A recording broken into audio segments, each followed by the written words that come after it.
Hendaklah kamu kuat di dalam Tuhan. Karena perjuangan kita bukanlah melawan darah dan daging, tapi melawan penguasa gelap dan roh-roh jahat di udara.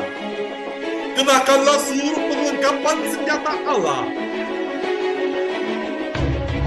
Ikat pinggang kebenaran. Berbaju jirah keadilan. Kasut kerelaan memberitakan Injil. Perisai iman. Ketopong keselamatan. Pedang roh, yaitu firman Allah. Dan berjaga-jagalah dalam doa.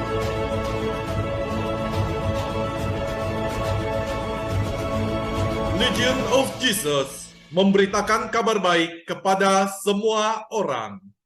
Halo, shalom saudaraku, jumpa lagi dengan saya Fabian Seko dalam channel Legion of Jesus memberitakan kabar baik bagi semua orang. Nah saudaraku, beberapa waktu ini ada sebuah video yang lagi viral bahwa ada seseorang yang mengakui bahwa dia tidak percaya dengan gereja Katolik.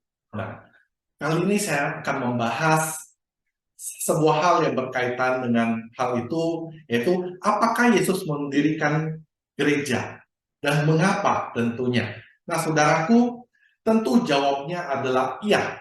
Tuhan Yesus berkata kepada Rasul Petrus, seperti yang ditulis di dalam Matius 16 ayat 18, "Aku pun berkata kepadamu, engkau adalah Petrus, dan di atas batu karang ini aku akan mendirikan jemaatku, dan alam maut tidak akan menguasainya." Saudaraku, jemaat ini adalah yang disebut dengan gereja atau eklesia. Nah, saudaraku, Konsili Vatikan II jelas menyatakan bahwa Konsili Suci ini mengajarkan dan menyatakan bahwa Yesus Kristus, Gembala kekal, telah mendirikan gereja kudus. Yesus mendirikan gereja untuk mewujudkan rencana Allah yang menghendaki semua orang diselamatkan dan memperoleh pengakuan akan kebenaran, seperti yang tertulis di dalam 1 Timotius 2 ayat 4, yang menghendaki supaya semua orang diselamatkan dan memperoleh pengetahuan akan kebenaran. Nah saudaraku, ada 4 alasan kenapa Yesus mendirikan gereja. Nah alasan yang pertama adalah agar melalui gereja orang dapat dibaptis dan diselamatkan, seperti yang ditulis di dalam Matius 28:19. Karena itu pergilah, jadikanlah semua bangsa muridku, dan baptislah mereka dalam nama Bapa dan Anak dan Roh Kudus. Yesus mengajarkan bahwa agar diselamatkan seseorang harus dilahirkan kembali dalam air dan juga Roh Kudus, seperti yang ditulis di dalam Yohanes 3 ayat 5, yaitu melalui baptisan. Nah, saudaraku, selanjutnya melalui gereja, buah-buah pengorbanan Kristus diberikan kepada umatnya. Demikianlah Kristus menguduskan gerejanya dengan air, yaitu yang merupakan sebuah lambang sakramen, dan juga firman, sehingga kelak dapat ditempatkan di hadapannya tanpa cacat dan celah, seperti yang tulis di dalam Efesus 5 ayat 25 sampai dengan 27. "Hai suami-suami, kasihilah istrimu sebagaimana Kristus telah mengasihi jemaat yang telah menyerahkan dirinya baginya yang serupa itu, tetapi supaya jemaat kudus yang tidak bercela. Untuk menguduskannya sesudah ia menyucikannya dengan memandikannya dengan air dan firman, supaya dengan demikian ia mendapatkan jemaat di hadapan dirinya dengan cemerlang, tanpa cacat atau kerut atau yang serupa itu, tetapi supaya jemaat kudus dan tidak bercela. Alasan yang kedua adalah melalui gereja agar semua bangsa mengenal dan melakukan segala perintahnya, seperti yang ditulis di Matius 28 ayat 20. "Dan ajarlah mereka melakukan segala sesuatu yang telah kuperintahkan kepadamu, dan ketahuilah aku menyertai kamu senantiasa sampai kepada akhir zaman." Nah, saudaraku, gereja yang didirikan oleh Kristus dan dijaganya agar tidak sesat, seperti yang ditulis dalam Matius 16 ayat 19.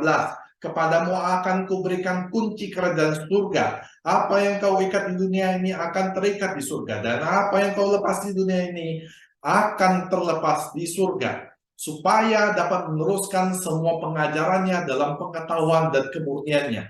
Supaya dengan demikian umat manusia dengan sampai kepada kebenaran, nyatalah bahwa gereja, jemaat adalah tiang penopang dan dasar kebenaran seperti yang tulis di dalam 1 Timotius 3 ayat 15. Jadi jika aku terlambat, sudahlah engkau tahu bagaimana orang harus hidup sebagai keluarga Allah, yakni jemaat dari Allah yang hidup tiang penopang dan dasar kebenaran. Nah, saudaraku, melalui gereja, Yesus melanjutkan ajaran-ajarannya dan juga teladannya. Alasan yang ketiga adalah Yesus menyertai seluruh umatnya dalam kesatuan sampai dengan akhir zaman, seperti yang tadi yang tertulis di Matius 28 ayat 20. Saudaraku, gereja juga merupakan sebuah organisasi yang kelihatan dengan para rasul sebagai pemimpinnya. Sejak berabad-abad awal, para rasul memimpin gereja dengan otoritas dan juga hanya dengan menasehati, seperti yang tulis di Ibrani. Taatilah pemimpin-pemimpinmu dan tunduklah kepada mereka, sebab mereka berjaga-jaga atas jiwamu sebagai orang-orang yang harus bertanggung jawab atasnya. Dengan jalan itu mereka akan melakukannya dengan gembira, bukan dengan keluh kesah, sebab hal itu tidak akan membawa keuntungan bagimu.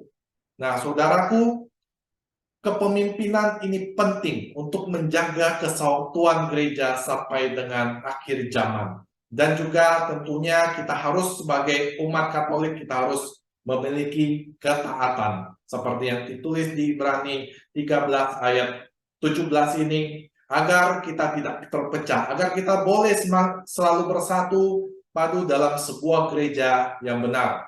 Nah, saudaraku, alasan yang terakhir yaitu alasan keempat, agar seluruh dunia percaya Ia dan Bapa adalah satu. Seperti yang ditulis di dalam Yohanes 17 ayat 20 sampai dengan 23.